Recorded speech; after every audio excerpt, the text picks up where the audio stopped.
9th ஸ்டாண்டர்ட்ல என் hero Vandiyathevan தான். நீண்ட முடி வளர்த்து, காதுல கடுக்கன் போட்டுக்கிட்டு, உடையில இடைவாள் போட்டுட்டு, ஒரு நல்ல நீண்ட முகத்தோடு இருக்க அந்த உடை அணிந்து கொண்டு குதிரையை, பஞ்சகல்யாணி குதிரையை செலுத்தி கொண்டு இருந்த வந்தியத்தேவன் என் ஹீரோ. நிச்சயமா என் வீட்டுக்கு வந்து என்ன கூட்டிட்டு போவான்னு நான் +2 வரைக்கும் காத்திருந்திருக்கேன். கனவிலே அவன் நிறைந்திருந்தானே. இன்றைக்கு யார் ஹீரோக்கள் நம் குழந்தைகளுக்கு? அவெஞ்சர்ஸ் அத்தனையும் செத்து போனாங்க போன வருஷம். தெரியுமா உங்களுக்கு? பேட்மேன் செத்துட்டார், ஆண்ட்மேன் செத்துட்டார், எல்லாரும் செத்துட்டாங்க, எல்லாரையும் சாவடிச்சிட்டாங்க. ஸ்பைடர்மேன் செத்துட்டார், ஏன் வால்வரின் செத்துட்டார், எல்லாரும் செத்துட்டாங்க. என் வந்தியத்தேவன் இன்றைக்கும் உயிரோடு இருக்கிறானே. நமக்கான ஹீரோஸ் யாரு? எங்க ஐயா பெரியார்தாசன் தான் சொல்வாரு, மேல இருந்து ஒருத்தன் உண்மையா குதிக்கிறான், அவனுக்கு டூப்புன்னு பேரு. குதிக்கிற மாதிரி நடிக்கிறவங்க எல்லாம் ஹீரோ.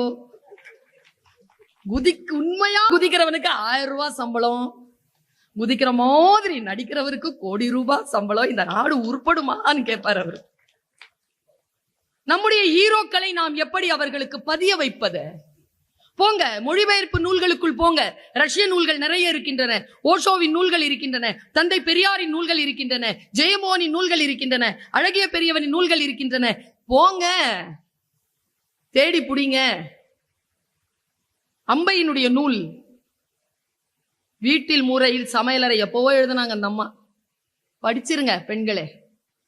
அது படிச்சுட்டு நான் விதிர்த்து போனேன். நான் ஃபர்ஸ்ட் இயர் படிச்சிட்டு இருக்கேன். வீட்டின் மூலையில் சமையலறை படிக்கும்போது ஒரு பெண் எவ்வளவு கிலோ அரிசியை மட்டும் வடிக்கிறாள்னு அவங்க கணக்கு போட்டிருப்பாங்க.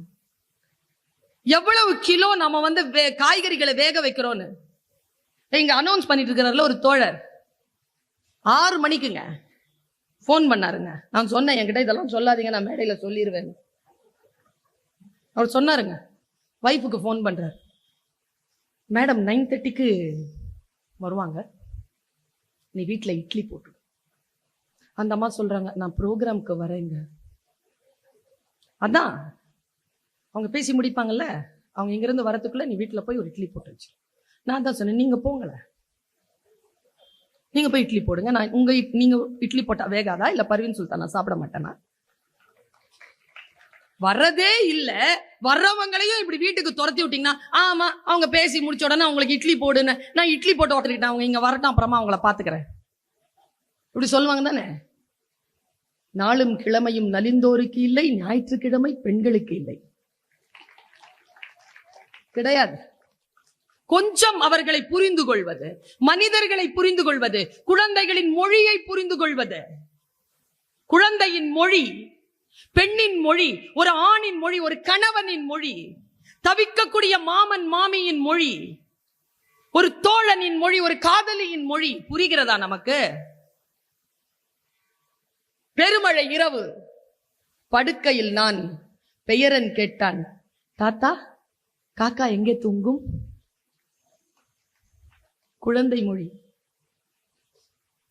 ஆற்று மணல் மிதித்து நடக்கிறேன் நான், வீடு கட்டுகிறது குழந்தை. வீட்டிற்கு வெள்ளை அடித்தேன், அழுதது குழந்தைகள், அதில் அது கீறிய சித்திரங்கள். குழந்தை மொழி புரிகிறதா நமக்கு? குழந்தை மொழியும் பெண் மொழியும் புரிய வேண்டும் என்றால் படிக்க வேண்டும், வார்த்தைகள் புரிய வேண்டும். நமக்கு ரசனையை நாம் கூட்டிக் கொள்ளலாமா? கொஞ்சம் கொஞ்சம் கூட்டிக் கொள்ளலாம், ரசனையை கூட்டிக் கொள்ளலாம். ரசனையை எப்படி கூட்டுவது? ஒரு காலகட்டத்தில் நாம் கேட்ட இசையை நம் குழந்தைகள் கேட்பதில்லையே. எனக்கு நௌஷாதை எனக்கு தெரியுமே, என் அப்பா ரசித்த நௌஷாத், என் அப்பா ரசித்த தான்சேன் நான் கேட்கிறேனே. என் அப்பா ரசித்த சுரையா நான் ரசிக்கிறேனே. ஆனால் நான் ரசித்த TMS என் பையன் ரசிக்க மாட்டேன் என்கிறானே. நான் ரசித்த சுஷீலா, நான் ரசித்த ஜென்சி, நான் ரசித்த ஜானகி, நான் ரசித்த வாணி ஜெயராம் என் பையனுக்கு தெரியலையே. அவனுக்கு ஏன் ஜாமி அவனுக்கு அதனை பிடிக்குது. அவனுக்கு அது பிடிக்கட்டும், எனக்கும் தான் அது பிடிக்குது. ஆனால் எனக்கு அதுவும் பிடிக்கிறது, இதுவும் பிடிக்கிறது. இவர்களுக்கு இது மட்டுமே பிடிக்கிறது. இதிலிருந்து எப்படி அவர்களை மீட்டெடுத்து கொண்டு வர போகிறோம்? உணவினுடைய ருசி இன்றைக்கு குழந்தைகள் மாறிக்கொண்டிருக்கிறார்கள். உடையின் ருசியில் மாற்றம் வந்திருக்கிறது. உறவுகளின் ருசியில் மாற்றம் இருக்கு. சின்ன வயசுல நம்ம எவ்வளவு அழுவோங்க, நம்ம கல்யாணத்துக்கு கூட்டிட்டு போனோம்ட்டு. அழுவோமா இல்லையா? இந்த கிழவன் கிழவி கூட்டு போவோம். இனி கூப்பிட்டு பாருங்களேன் பிள்ளைங்கள, வரலங்குதுங்க, வரல. முதல்ல எல்லாம் யாராவது விருந்தாளிங்க வந்தாங்கன்னா அவங்க கையில என்ன கொண்டு வந்திருக்காங்கன்னு பாத்துக்கிட்டு இருப்போம், அதுக்கே அடி விடும். இன்னைக்கு கூப்பிட்டாலும் ரூமை விட்டு வர மாட்டேங்குதுங்க. மா வெளியில வந்து கூப்பிடாத, நீ பாட்டுக்கு பேசி அமுச்சு விடு. எங்க வீட்டுக்குள்ள போய் ரூமை பூட்டிக்கிறாங்க. எங்கே தவறு நடக்கிறது? அதனால் தான் சொல்லுகிறேன், இத்தகைய விஷயங்கள் நம்முடைய மரபை, நம்முடைய பண்பாட்டை, நம்முடைய மனித நேயத்தை, நம் வாழ்வியலின் அழுத்தமான விழுமியங்களை நமக்கு திருப்பி கொடுக்கும் என்றால் இத்தகைய விழாக்கள் மிக மிக முக்கியம். நான் தான் நேத்து கூட சொன்னேங்க, பள்ளிக்கூடத்துல இந்த 100% அட்டெண்டன்ஸ் கொடுக்கிற ஸ்கூல் இருக்குதா? 100% அட்டெண்டன்ஸ் வாங்கிட்டு என்ன பண்ண போகுது உங்க பாப்பா? ஒரு டீச்சரா சொல்றேன், வேணாம், 90 நாள் போட்டும், போதும்.